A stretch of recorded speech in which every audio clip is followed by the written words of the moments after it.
Hello everyone, this is Oren Conheim, aka Sophomore Critic, or whatever else my YouTube channel is named, and I am broadcasting to you live from the Atlantic between the Canadian and American border on an amazing cruise, but that's neither here nor there because this is not a cruising channel but an entertainment channel, and I want to talk to you all about the cold open of Saturday Night Live, my list of 10 favorite cold opens. A little bit of background on the cold open. It's the time before the opening credits. It's usually written last, and about 9 times out of 10, it's usually topical. It's something in the news.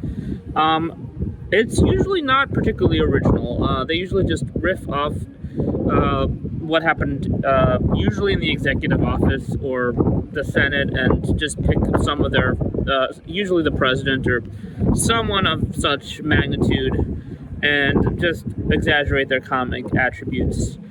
I don't think any of the cold opens up until 1990 were particularly good. I don't think the characters were, I don't think the people in politics were particularly interesting. I recently saw the Oliver North scandal portrayed through President Reagan, and Phil Hartman portrayed President Reagan, and it was not a particularly flamboyant performance, put it that way. The only thing before 1990 that I thought was good in a cold open was John Lovitz playing Michael Dukakis, who portrayed a stoic figure who said that he was enraged, but he said it in a very stoic way. I would have loved to see some of their takes on guys like Henry Kissinger. I don't think I've ever seen a Henry Kissinger cold open, but I just think politics kind of got funnier, and then it got dangerous funny in the era of Trump. But some of my runners-up, I really enjoy the Jeff Sessions cold open, played by Kate McKinnon, where they put him in Forrest Gump. It reminds me of a time where we felt like the cabinet officials in Trump's cabinet, this was the first or second year of the Trump administration, were more people over their head and weren't necessarily entirely evil. Now they're pretty evil, so it's hard to get funny. I enjoyed the Pete Hesketh cold open in the Mikey Madison episode because it involved split screens in a group chat, and it was particularly creative. I enjoyed the Hillary Clinton cold open, played by Kate McKinnon, in the very end of the 2015-2016 season, where a number of cast members, actually pretty much every cast member is in this, singing about how excited they are for summer coming up. And I guess if I had to pick a debate one, I enjoy the one where George W. Bush coined the word strategery, played by Will Ferrell. If I had to pick 10, my number 10 cold open is, drumroll, Kenan Thompson as Santa and Kate McKinnon as one of her elves, with a bunch of child extras playing various people wishing for stuff from Santa Claus, and all of their requests are increasingly more political and outlandish. And it even pushes the envelope, and I like that. And it also is a little bit of a both sides sketch, which some people think is cowardly, but I think it's kind of necessary for Saturday Night Live to at least pay a little bit of play the middle a little bit, to try to show a little bit of the absurdity of both sides, because they have a couple people making fun. Most of the kids are making fun of or taking swipes at Republicans, but there's a couple kids who call them snowflakes or libtards, and I just remember feeling this is a little cathartic, because TV can be a little one-sided, even though I myself am a Democrat. My number 9 sketch came in the 2002 Winter Olympics. This was at the height of NBC trying to it was actually NBC's first Winter Olympics. And it was NBC at the height of their broadcasting power, at the height of their Winter Olympics push. Because if you watch NBC during Winter Olympics, they really try to push that thing and try to get people into winter sports. One of the headlines of that Winter Olympics was the people worrying about the Mormon influence, and not everyone understood Mormonism back then. When Mitt Romney ran for president in 2012, he had a significantly easier road to people saying, maybe I'll elect a Mormon president, but in 2002, people had a lot of reservations about this particular religion. So in the cold open, Amy Poehler is a Olympic skier, and 2 Latter-day Saints missionaries are trying to convert her in the middle of her Olympic run, played by Dan Aykroyd and Will Ferrell. My number 8 sketch I'm gonna have to go with the one with Andrew Dismukes, Benedict Cumberbatch. I believe James Austin Johnson is in this. This is the week after the drastically tragic Roe v. Wade overturn of the Supreme Court, in which Samuel Alito ridiculously cited I believe it was a 13th century precedent in Middle Ages English common law about abortion. And so this is not a sketch that just mocked the Supreme Court. It imagined the world of the 13th century to show how little sense this made. And it was just very sharply written. It had a lot of wild card players, just exaggerated comic characters with Cecily Strong, Chris Wright, and Kate McKinnon, kind of doing the pulling the kind of like the hard earned laughs in this sketch. And I just love when you can come at the current news with clever angles. My number 7 sketch is the Barbara Walters sketch. Barbara Walters. It's a Monica Lewinsky sketch.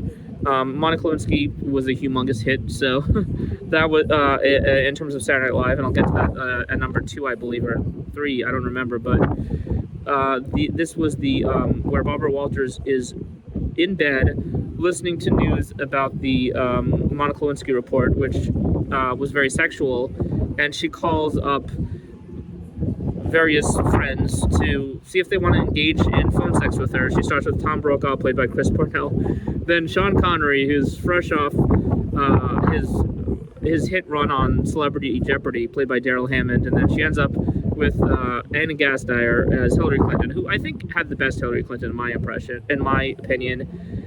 And Hillary Clinton's immediately game, and it's almost like, yes, of course I want to play a phone sex. There's this like unspoken language between the two, and they get to work. And the sketch also knows not to play it too long.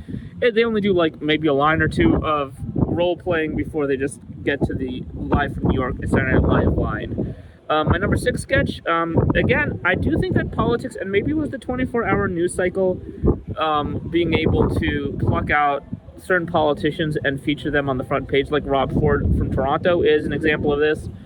Sometime around 2008, a woman was running for governor of Delaware, I believe, named Christine O'Donnell, who believed in witchcraft and condemned masturbation. And this was a sketch with Kristen Wiig as Christine O'Donnell and Jason Sudeikis and Bill Hader as the opposition research, trying to weed out if there are any other ghosts in her closet. And she eventually confesses to dogfighting in just a very clever way. She also confesses that when she condemned masturbation, she didn't know what it was, and that she masturbates constantly, and that she masturbates, and that she's about to masturbate as soon as they leave the office. It's one of those sketches where it really helps color in a figure that we know a little bit about, and it just feels like it's all in good fun. It doesn't go over the line of asking you to hate this character. My number 5 sketch is going to be going back to somewhere around 92, Ross Perot, who I assume was one of the first kind of hilarious political figures, at least if you watch the show. I don't feel like anyone stuck out before Ross Perot. And apparently, I did not know this. I vaguely remember Ross Perot running for president when I was probably 8 or 9, but I did not know that he was accompanied by a guy named Admiral Stockdale as his running mates, who was even wackier than he was. And in this case, he's played by Phil Hartman, with Dana Carvey playing Ross Perot. And Dana Carvey is constantly trying to find the right moment to kick him out of a moving car, and it's absolutely hilarious, especially if you're a student of improv. There's a lot of yes-anding in the sketch, where Phil Hartman is just saying gibberish, and Dana Carvey's character is just yes-anding it. It's just brilliant. My number 4 sketch is it's one I believe that I'm picking because, well, it's extremely sharply written. It's one of the first times, because Tina Fey was mostly behind the desk, that Tina Fey emerges as a really great actress, and it's just a confluence of everything that made it just a cultural touchstone that SNL became known for, which was the Hillary Clinton and a Sarah Palin pairing, and Sarah Palin was one of those wacky comedians who the media could have a lot of fun with, and they didn't have to try to so hard because she didn't say crazy things. And Sarah Palin, back then, she could take a joke, so it was just a lot of fun. Basically, Hillary Clinton and Tina Fey are having a mutual press conference, and Amy Poehler's Hillary Clinton cannot take the fact that she's put aside a lightweight. And if you go back to it, the jokes are just very funny, and it's a great confluence of SNL being at the right place at the right time, and having the right person who has the right look, and having two talented actresses with the right chemistry who can pull this off. My number 3, I think this might be one of the most underrated performances on SNL, character performances, which is Matt Damon as Brett Kavanaugh. This was another, Brett Kavanaugh made kind of a funny character. If you step back then it was very disturbing that the Republicans nominated for this guy for Supreme Court Justice who appeared to be extremely irresponsible, and when they can easily nominate any one of 100 guys, but this was the era where Republicans were like, no, we must nominate this guy, no ifs, ands, and buts, and they started just really kind of selling their soul to the devil. But if you look back, it's hilarious that they let this guy get so far into the nomination process. And at one point, Brett Kavanaugh speaking of Lindsey Graham, who was in my honorable mentions, just both got really heated. Because I do remember watching this on C-SPAN or something, and I wasn't watching a lot of TV news at the time. This was probably 2017, and he just went over the top in defending himself. And he was like, I'm never going to coach children's basketball again because you made me look bad in the Supreme Court nomination, as if it's required that he runs for Supreme Court. And Lindsey Graham said, I'm never going to vote for a Democrat again. You should never get justice for this, as if the Democrats should never grill a nominee. And Matt Damon just went to town with this nomination. Matt Damon can really be a tour de force. And it also brought down Rachel Dratch, Pete Davidson, Alex Moffat, all the usual suspects were just in form in their impressions. So that's number 3. My number 2 sketch, I'm going to go with the Monica Lewinsky, John Good, and Linda Tripp meeting with Tim Meadows playing Vernon Jordan and subtly trying to influence her not to give any information if she doesn't want that future internship. What I think is great, aside from the fact that it's perfect casting, Molly Shannon was a superstar back then, no pun intended, is that this was kind of a do or die point for the show. You can either take advantage of the scandal and go big with it, or this was the era or you can go small. You can just treat it like the news of the week. And like O.J. Simpson and some of the other scandals, they just went back to the well every week, and they found new ways to reinvent the news. They also did a great one of the Monica Lewinsky scandal 5 years later.